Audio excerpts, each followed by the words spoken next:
Subject है land law और उसका next topic Rajasthan land revenue act में से है। क्वेश्चन आ जाता है कि राजस्थान भू राजस्व अधिनियम 1956 में वर्णित कृषि भूमि के गैर कृषि कार्यों के लिए प्रयोग संबंधी प्रावधानों की विवेचना कीजिए। ठीक है, explain provisions of Rajasthan land revenue act 1956 relating to use of agriculture land for non agriculture purpose. मतलब कब कोई व्यक्ति किसी एग्रीकल्चर लैंड को नॉन एग्रीकल्चर पर्पस के लिए यूज कर सकता है। ठीक है, तो इसके आंसर में यह है भी जो एग्रीकल्चर लैंड क्या है, जो खेती बाड़ी के लिए बनी हुई है, खेती के लिए बनी हुई है। ठीक है, राजस्थान के अंदर जो मुख्य जैसे कहते हैं मालिक या मालकियत, वो किसके पास है जमीन की? वो सरकार के पास है। ठीक है, बाकी जो किसान है वो क्या है, मतलब रेवेन्यू देते हैं और उसका यूज करते हैं।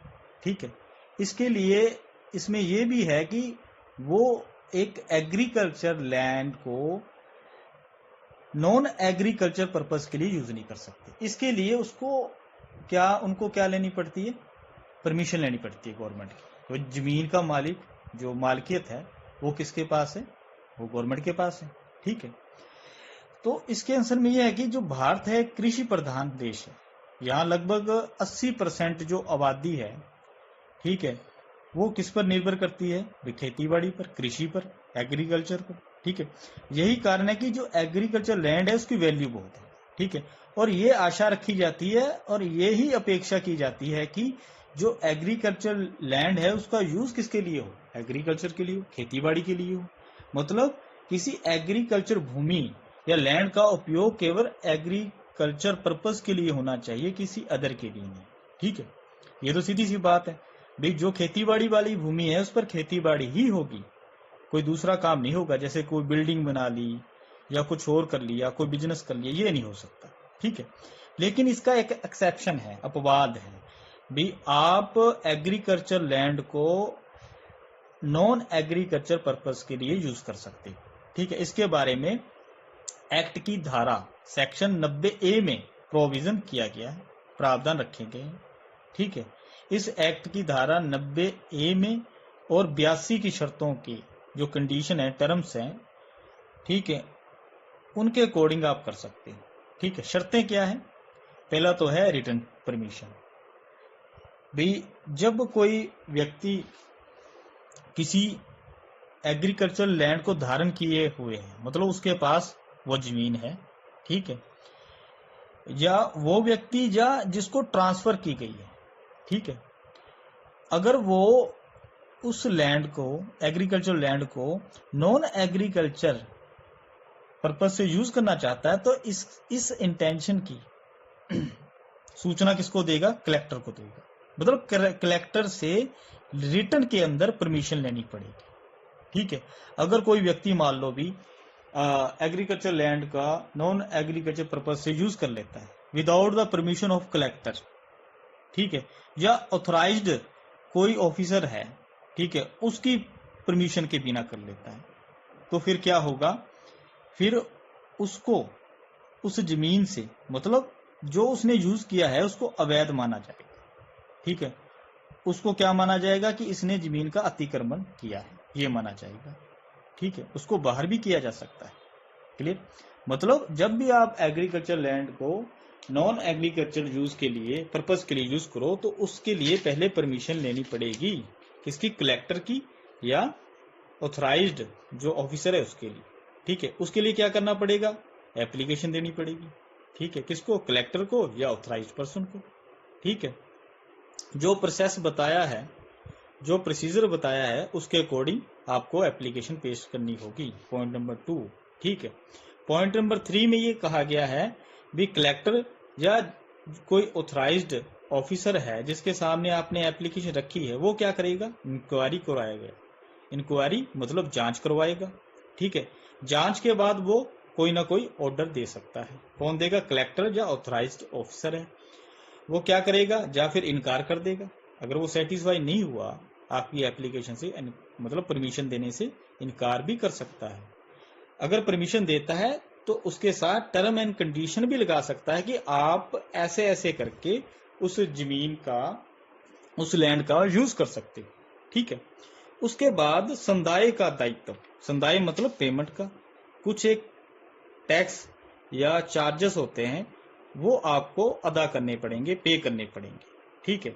कौन से चार्जेस हैं भी? स्टेट गवर्नमेंट द्वारा अगर कोई रूल बनाए जाते हैं उनके अनुसार, ठीक है, कन्वर्जन चार्जेस, ठीक है, वो आपको भरने पड़ेंगे। सेक्शन 82 सब क्लोज 4, ठीक है, और ए, इसको कहते हैं कन्वर्जन चार्जेस, मतलब जमीन का कन्वर्जन करवाना, agriculture land to non agriculture land conversion करवाने के लिए जो चार्ज स्टेट गवर्नमेंट द्वारा सेट किए जाए वो आपको भरने पड़ेंगे। उसके अलावा नगर सुधार टैक्स है 90A सब क्लोज 4A, ठीक है, लीज मनी है, ठीक है, सेक्शन 82 सब क्लोज 4B। उसके अलावा कोई प्रीमियम है, उसके अंदर कोई रकम है वो भरनी पड़ेगी सरकार द्वारा, स्टेट गवर्नमेंट द्वारा जो सेट की जाए, या दोनों, मतलब दोनों अर्थात लीज मनी के साथ कन्वर्जन चार्ज, नगर सुधार टैक्स, साथ में प्रीमियम राशि भी हो सकती है। ठीक है। ये तो आपको फीस वगैरह, पेमेंट वगैरह जो टैक्स है या चार्जेस हैं ये आपको भरने पड़ेंगे। ठीक है। उसके बाद है बेदखली, अविक्ट किया जाना। बेदखली कब होगी? भी जब आपने विदाउट परमिशन ऑफ कलेक्टर या ऑथराइज्ड जो ऑफिसर है उसकी परमिशन के बिना, ठीक है, वहां पर क्या कर लिया, उसका यूज कर लिया। किसके लिए किया? नॉन एग्रीकल्चर पर्पस के लिए किया, या जो उन्होंने परमिशन देते हुए जो शर्तें इम्पोज की थी आप पर, जो टर्म्स इम्पोज की थी, उनको आपने ब्रीच किया है, उनका उल्लंघन किया है, तो ठीक है। या फिर जो उन्होंने टैक्स वगैरह लगाए हैं, चार्जेस लगाए हैं, उनकी पेमेंट नहीं की, ठीक है, उनकी पेमेंट किए बिना आपने काम कर दिया, तो आपको बेदखल कर दिया जाएगा, एविक्ट कर दिया जाएगा उस भूमि से। लेकिन यदि ऐसा व्यक्ति जो डिफॉल्टर है वो क्या कर देता है, चार्जेस भर देता है, लीज मनी वो दे देता है, नगर सुधार टैक्स है वो दे देता है, प्रीमियम वो जमा करवा देता है, और पेनल्टी जो भी लगा रखी है उस ऑफिसर ने या कलेक्टर ने, तो उसकी पेमेंट कर देता है, तो उसको परमिशन दी जा सकेगी कि आप नॉन एग्रीकल्चर पर्पस के लिए उसका यूज कर सकते हो। ठीक है। 90A और 82 में इसके बारे में प्रावधान किया गया है। ठीक है। यहां यह उल्लेखनीय है कि इन धाराओं का भूतलक्षी प्रभाव नहीं होता, मतलब ये जो एक्ट है उसकी जो सेक्शन है इसका इफेक्ट कहां से नहीं होता, पास्ट से नहीं होता। मतलब मान लो एक्ट बनने से पहले अगर किसी व्यक्ति ने ऐसा कुछ किया है तो उस पर ये जो सेक्शन है इसका कोई इफेक्ट नहीं पड़ेगा। क्लियर?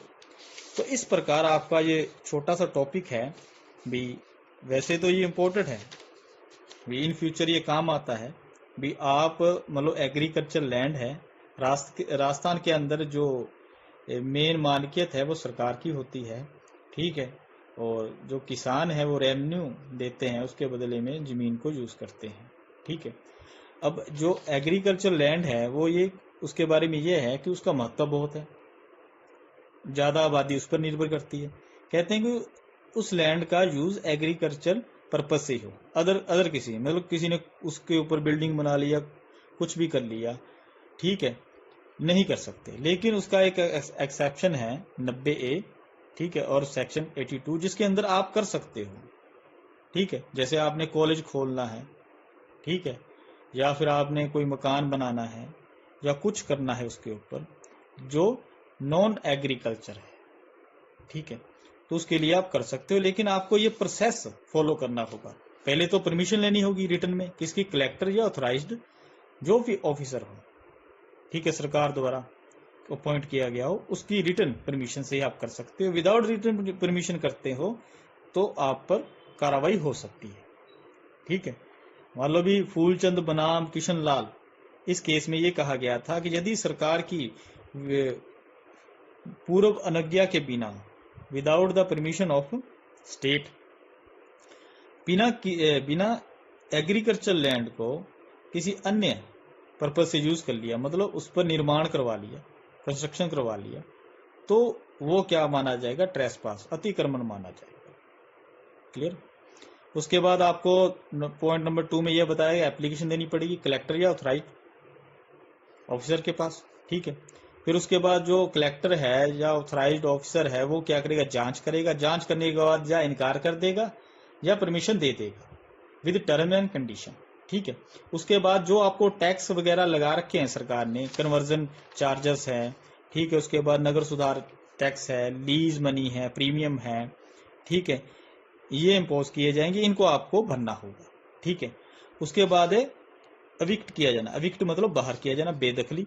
बेदखली कब की जाती है, बेदखल कब किया जाता है, जब विदाउट परमिशन आपने वैसा काम कर लिया है या परमिशन के साथ किया है लेकिन जो कंडीशन लगा रखी है वो आपने ब्रीच की है, उनको तोड़ा है।